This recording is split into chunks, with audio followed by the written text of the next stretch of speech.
I don't hide any formula for Cassvita Fufu or for Cassvita oil. I'm innovative. Even if I give you the formula of Cassvita Fufu, if you don't study as much as I'm studying, I'll still give you better. The challenge most entrepreneurs have is that they start a business today and they expect it to explode in 2 months. There are 2 things that can kill a business: slow growth and fast growth. When an idea is not yet out there, it is yours. But whenever the idea just goes into the market, it becomes a public stuff. One of the most important things in entrepreneurship, you should be able to build your business in a way that it doesn't need you anymore. If there's a worker complaining about stress in the process of peeling cassava, I can easily understand because I've peeled cassava before. In Cassvita, for example, there's no time to come to work and nobody comes late. That's because we want you to come early to work, not because there's some punishment for coming late. We want you to come early to work because you know that if you're early, someone is able to send his or her child to school, or someone is being affected positively. Your coming early helps the community.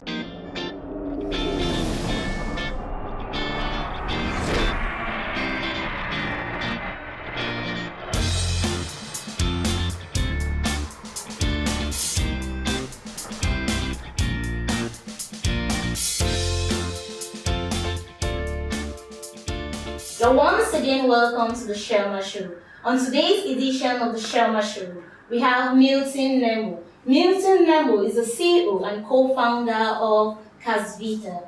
Before Cassvita, he was also the co-founder of Manger Bien. You're welcome on the Shelma Show, Milton. Thank you very much. Before Cassvita and Manger Bien, who was Milton Nembo? I was just a normal young lad growing up, passionate about engineering, but engineering in the sense of innovation and creating an impact in your environment. That led me to write the competitive entrance examinations in the National Advanced School of Public Works, where I passed, and I was admitted to do a master's course in engineering. So that took me to Yaoundé. Let's assume that I'm an accountant working with XL Limited, right? And now I've been used to this lady who always supplies food. And she does very well. She gives me very good food at low prices and she's always on time. Why do you think I should choose Manger Bien over that lady? First of all, I feel that every customer loves to feel important. We knew our customers by name and we knew their preferences. We had customers who did not like Maggi in their food. We had customers who did not like salt in their food. When you give us your order for the first time, you will not have to repeat it again. If you say, for example, I want Eru, we know that Madame Esther of ENS Yaoundé eats Eru without salt. And we bring it just the way you like it. And our customers felt special because whenever they called, we respond with their names. Everybody wants to feel like this service knows me personally, and that helped us to keep our customers. They're not just customers, they're like family, and we did our best to meet up with their needs. When Cassvita was born, you couldn't manage Manger Bien, right? Given the experience now with Cassvita, right? What do you think you needed to do if you had to keep Cassvita and Manger Bien? So it's just like giving birth to a child. Even if you have to hire a nanny, there's a period where, as a mother, you have to take care of your child, and you can hand it over to someone else before moving to work or somewhere else. Manger Bien was supposed to be able to run without me. It just so happened that Cassvita came up at a time where Manger Bien was still at infancy. So we had not yet put in place everything to make sure that Manger Bien could run without me. But it was an eye-opener. That is why with Cassvita, throughout these last 2 years, we built it in such a way that it can run without me. And that's why in Yaoundé, I have a branch manager. If there's anything that concerns Cassvita in Yaoundé, I'll hardly go unless it's really important because I have someone who can take care of it. If there's anything that concerns Cassvita in Douala, I'll hardly come to Douala unless it really needs me personally. So I've been able to make Cassvita that way.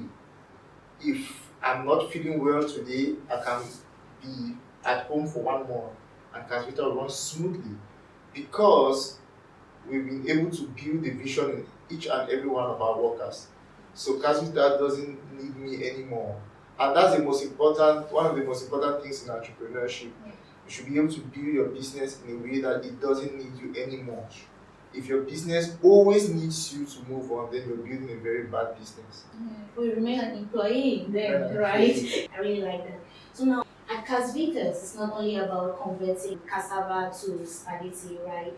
You make magic with cassava. So what are other products that you bring out of cassava? So first of all, when we started Cassvita, we outlined a 3-year plan. It's very important to plan, and it's true that you can never follow your business plan strictly, but it's a guide. It helps you, and it's funny enough, but in our plan, we made sure that we fail in the first 2 years. That's funny, but you see, if during the first year of Cassvita is not making profit, an outsider will feel that the business is failing. But we know that it's succeeding because it was planned to fail in the first year. So if it's succeeding in the first year, then something's wrong.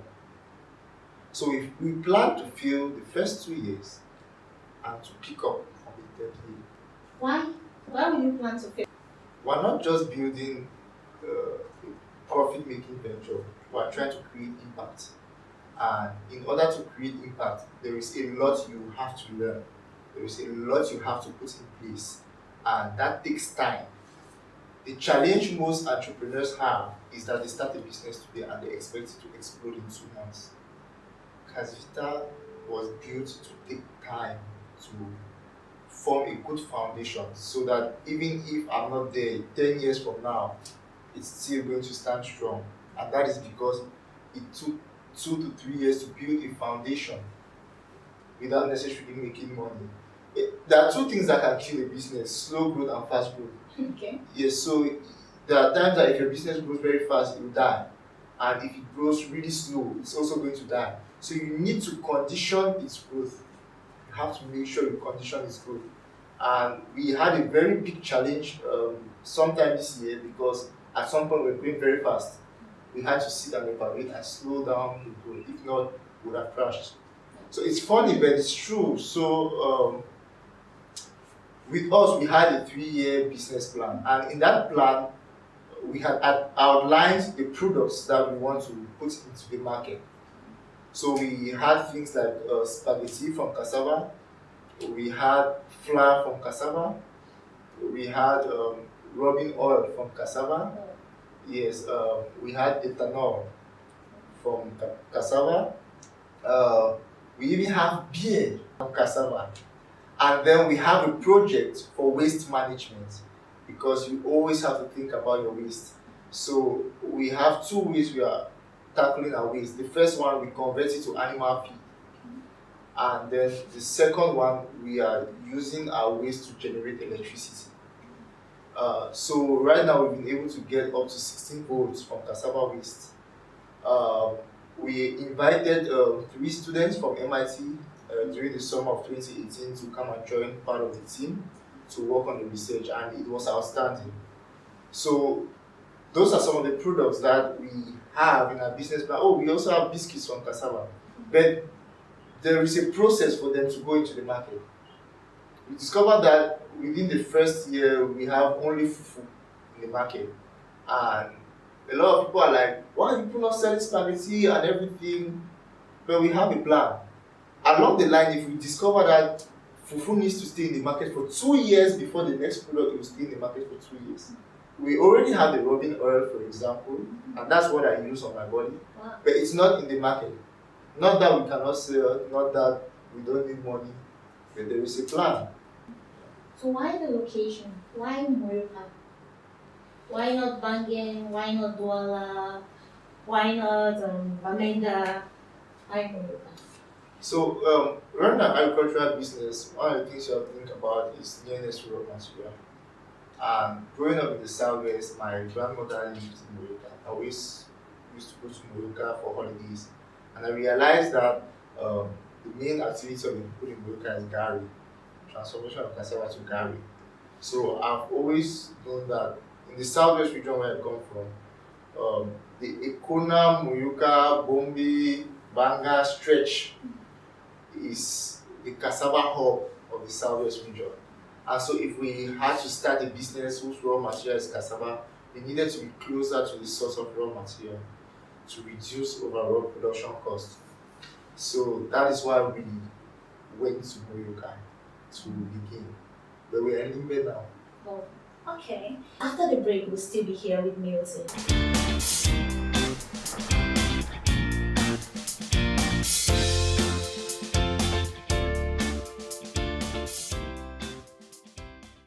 If you're just joining us today on the Shelma Show, we are here with Milton Nembo. Milton Nembo is the CEO and co-founder of Cassvita. Cassvita is a company that is out to transform agricultural produce into its finished state. More with Milton. Milton, in Cameroon today, right, when an idea is not yet out there, it is yours. But whenever the idea just goes into the market, it becomes public stuff, right? Now, and you easily have competitors and everything. So how do you ensure that your secret is not leaked out? You see, the first thing about entrepreneurship is that we can only grow together. But most African entrepreneurs feel that entrepreneurship is a competition. The truth is, every fish has space in the water to swim, no matter how many there are. And it's only by us coming together that we can actually do something amazing. In the Western world, for example, you discover that there are just few big brand names and there are many businesses under. Meanwhile, in Africa, in a small country like Cameroon, there are a lot of brand names, and that's because everybody feels that they are competing among themselves. It's easier when we work together, and most people compete because they are not innovative. I don't hide any formula for Cassvita Fufu or for Cassvita oil, and the reason I'm not scared is because I'm innovative. Even if I give you the formula of Cassvita Fufu, if you don't study as much as I'm studying, I'll still leave you behind. So for me, it's that thirst for knowledge and how to improve and how to better things. Because if you don't have that hunger, that passion to improve and to innovate, the formula will not help you. You will just remain where I was yesterday and I'm moving on. And so I'll always be better than you. The more people can do the Cassvita, the better, because I alone cannot do Cassvita for the whole of Cameroon. And if it helps the population to ease stress, and many more people can do it, then that's the idea. Because I alone will not be able to do it for the whole of Cameroon now. I may take 10 years, but if we are 5 of us who can do it in different parts, then more people will be saved from the stress of maybe doing the local fufu. So talking about working together, right? You've been working together now with Pelicans for the past 2 years, right? Yes. So what has helped you maintain that relationship? Thank you very much. So Pelicans is my childhood friend. We grew up together in Nembo from pre-nursery right up to university. So before Cassvita, I know Pelicans as a person, as a brother. And there's this trust between us because we have a similar vision to give back. I would have decided that maybe after public works I'll get a good job maybe in Douala and get a salary and sit down. Pelicans would have decided that after MIT, you just get a good job maybe at Microsoft or any of these big companies and enjoy himself. But we decided to give back to the community that formed us into the people who we are today. And it's not like we owe them, but we feel that it's a responsibility that we have to give back. And because we have this shared vision, we trust each other. We always tell ourselves that the easiest way for anyone to break Cassvita is to break us first. And there's nothing negative you can say about Pelicans to me, and I'll welcome it or not. Even if I think it's true, I'll not welcome it to you. And just the same with him as well. So we trust ourselves and we believe that the bigger vision is to impact our community. So with that shared vision and the fear of God as well, we trust each other, and that spirit goes down right to all the workers. There are things that you cannot teach your workers to see in you, and they will just have to obey. So that's what keeps us together, and that's what keeps the business together, even when we have some challenging times.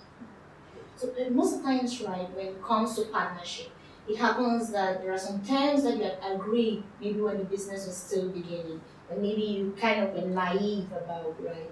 So, and when the business grows, you kind of think that, oh, I wish I changed this, I wish I changed that. So, are there some terms that maybe you had agreed between you and Perkins that you thought that maybe should have been different? For now, no. And that's because, you see, what you just explained is people maybe come together to um, make profit from a business. We came together to impact our community. So the only terms that we have is whatever we're doing, is it impacting the community? If the answer is continuously yes, then that's what's important. So whether who has what shares or who gains what, those things are not really relevant to us because that's not the driving force. There's no amount of money that can make up for the satisfaction I get when a farmer can send her child to school because Cassvita bought cassava from her, or someone calls and says, I was able to eat fufu in 5 minutes because you made Cassvita possible. That satisfaction alone is more than any amount of shares can buy, and that's what encourages us to remain in the lab, to research, to do more.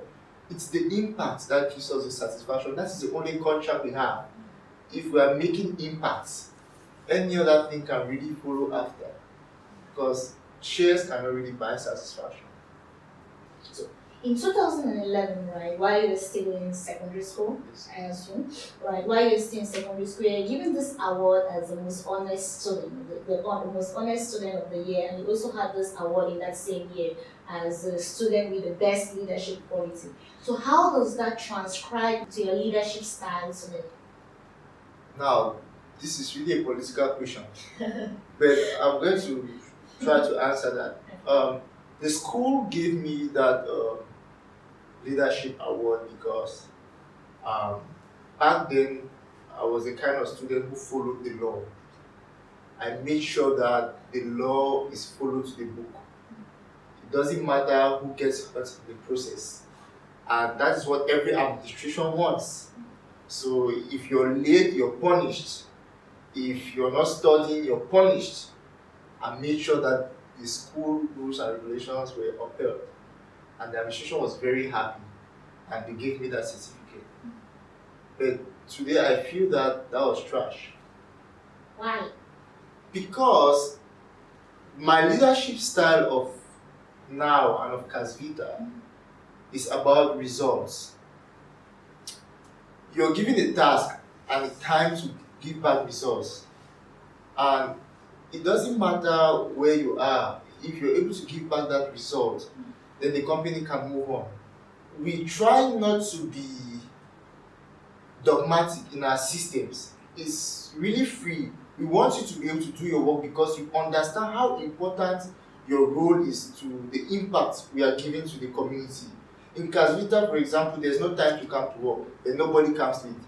That's because we want you to come early to work, not because there's some punishment for coming late. We want you to come early to work because you know that if you're early, someone is able to send his or her child to school, or someone is being affected positively. Your coming early helps the community. And when you do something because you feel that it's important, you do it well.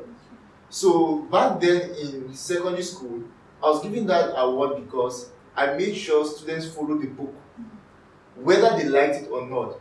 And in the end, the administration was pleased, but not all the students were happy because people got hurt in the process. But right now it's different. We make everyone understand that it's important to build. And we build because we understand that it's important, not because there is a law that will punish you or there is a consequence. You do it because you feel that it's important and you're a big part of it. So does that help retain your employees? Yes, it does. It does help to retain them because everybody now feels important. It's always good to make your employees or the people you work with, even the customers, feel important. Everybody feels that they have a role to play in building this whole vision. It's bigger than them as an individual. So it's something for the future. So people come to work and they remain and struggle even in times of hardship because they know how important it is for them to do this now for the greater good. And I will not sit here to tell you that we've not had fallouts. We've had workers who have actually left because they were not able to catch the vision. And I'm indirectly trying to tell other entrepreneurs that it's okay for workers to leave. You may feel that sometimes if you have workers and some of them leave, it's because you're not doing well. But not everybody can catch the vision, no matter how you try to pass it down. There are people who will not be able to catch the vision. Others will leave because they've had better opportunities. And that's okay.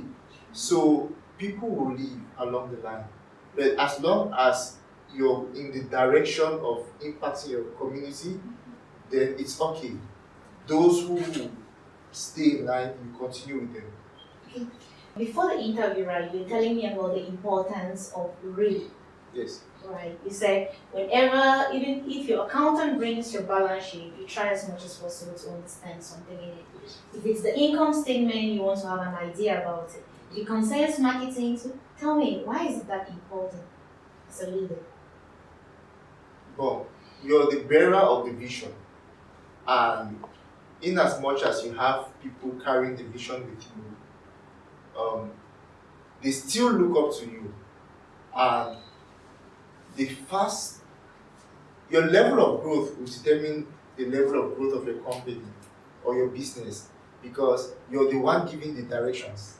You're the driver, even though you have supportive people, but you're the person with, the steering. So if you don't develop yourself, your workers will only be as developed as their leader. So it's important to understand all what they are doing because, okay, for example, when we started Cassvita, I used to peel cassava. I used to peel, wash, and do all the processes. Then I began to have workers who would do all those things. Now, if there's a worker complaining about, stress in the process of peeling cassava, I can easily understand because I've peeled cassava before. If I never peeled cassava, I'll not understand what that worker is trying to, pass across. So, like in every process, I've done it before. It helps me to understand what my workers are saying. It helps me to know from where a particular fault is coming from for us to build and move on. And then it also helps to check and balance because when there's no check and balance, you hardly know if you're going too fast or too slow, and in the end, it may lead to destruction of the business. So after the break, we'll still be here with Milton Nembo.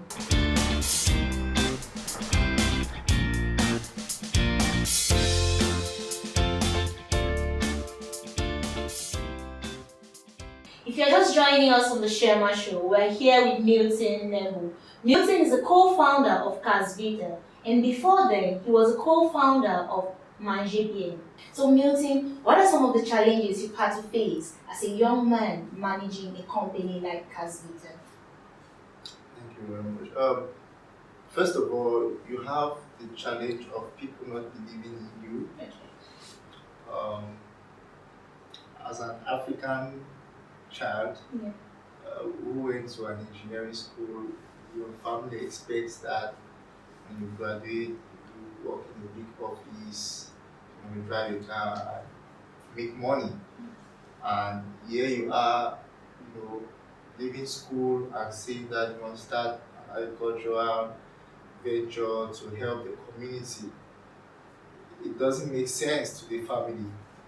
They feel like they wasted their money on you, and instead of you getting a job, you want to start a business that may not even feed you for some time, or may even fail.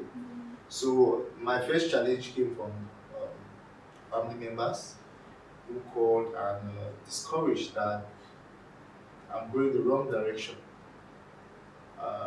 Some of my friends also from school called and They said they were not understanding why I would choose that direction.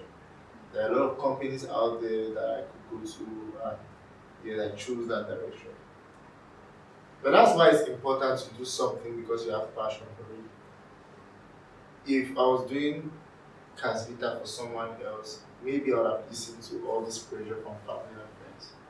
But there was a bigger goal to give back to the community that brought me up, and nothing would have given me satisfaction than that. So I stayed, and I didn't listen to all those pressures that came from almost every direction. And today, those same people that were pressuring me are grateful that I did not listen to them. And I know that this story also goes to so many entrepreneurs who, start a business, especially something that has nothing to do with what you did in school. Sometimes people feel like you've lost it, you don't know what you're doing, and you're misguided. As long as you have passion for what you're doing, you should stay the course. It takes time, but you will definitely get there. Um, I've also had challenges of growth. In the last months, Cassvita has grown too fast, and it almost led to us shutting down. So we had to slow down the growth. The crisis also in the southwest region has been a challenge because there are places where our products cannot reach, and there are places where we cannot get raw material that we would have loved to. And it's also one of the reasons why we moved from Maruka to Nimbe because of insecurity. But Nimbe is more stable. Uh, um, I've also had challenges in passing on this vision to some of the workers. You know, Cassvita was started by young people, and the vision was also to show our society that young people can start something and build it up. So we employed just young boys and girls between the ages of 19 to 28. The good thing about young people is that they're energetic, they're vibrant, they're hungry, they're adventurous. But the bad thing is that they're impatient. They have all these dreams of leaving the university and sitting in an office where a big salary comes. And so when they leave the university and you tell them to come and start and sit down with you to build something, to some of them it's challenging because that's not what they went to school for. You see a student who left the university with a bachelor in accounting and will tell you that I don't come and sit in this startup where maybe it's only after 6 months that I'll get a serious salary. It's better I go job hunting in the bank. And so most of them, because they are young, they cannot understand what it means to be patient enough to build a business. So we've tried to pass on the vision to all of them. Some of them have caught it really well, others did not, and that's okay. It's difficult for everybody to catch the vision. We also have challenges with our awareness. We have a good product, but a lot of people are yet to know about it. And what you don't know doesn't exist. So we need to make more people to know about the product. And not just know, the confidence to try it. What do we expect from you in 2020? We are moving into innovation. Our goal is to make sure that we empower local farmers who are into the cultivation of cassava and to transform it into the very things that people are used to and in good quality that people can enjoy. I can only assure you that there will be a new product in 2020, but I don't know which one exactly to tell you right now because um, we are just making sure that we have those products there and we send them to the market at the right time. But I can only assure you that our research and innovation continues. For example, the electricity project is a very big project that is really going to help the rural population. Imagine this house being powered by cassava, something that is wasting in the farms. So we are working a lot to also secure more funding to invest into the project because it's really going to help, especially the rural population. So how can people get to you? Okay, how do people get your products? In Douala, our products are in the Santa Lucia supermarkets, in Yaoundé Santa Lucia supermarkets as well. We also have representatives in these different towns, and we are open to more people who want to be distributors of these products in In Nimbe, you can have it in Easy Shop or Julius Store in Boya. You can get it at ICC Supermarket opposite University of Boya Junction. So we are still expanding our networks. In France, you can get it at Supermarché Afrique. Um, in US, Germany, and Switzerland, we only have contact persons that if you're interested, you can get to them and then they will make sure they ship it to you. For those who want to be distributors, how do they get in contact with you? They will just have to call the company number. It's +237 the Cameroon code and then 677581214, and customer service will respond to you and tell you what to do from there. Or you can reach us on our email, cassvita17@gmail.com, or you can get to us on our website, cassvitaflour.com. So, Milton, it's been an utmost joy having you on the Shoma Show today. We are really, really so grateful. Thank you. And we wish you nothing but the very best. Thank you very much. On this edition of the Sherma Show, we've been with Milton Nembo. Milton Nembo is the co-founder of Cassvita, and before Cassvita, he was also the co-founder of Manger Beer. Cassvita is a processing company that converts agricultural products into its finished product. Thank you for being on the Sherma Show with us. We are always here because you're there. It's a pleasure being here. And I have been your host, Moja Shelley.